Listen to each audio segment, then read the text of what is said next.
এই ভারতবর্ষের স্বাধীনতা সংগ্রামের ছাত্র সমস্ত মানুষ এক হও।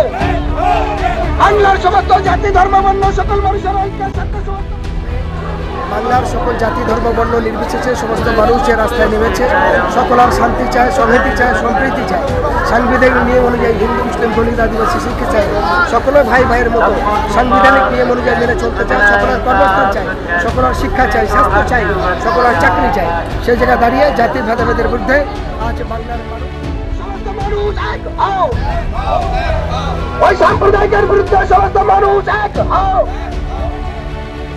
আদিবাসী মধ্যে বিভাজন করছে, তার বিরুদ্ধে সর্বজাতি ধর্ম বর্ণ নির্বিশেষে সমস্ত ঐক্যবদ্ধভাবে এই প্রতিবাদ মিছিল চলছে।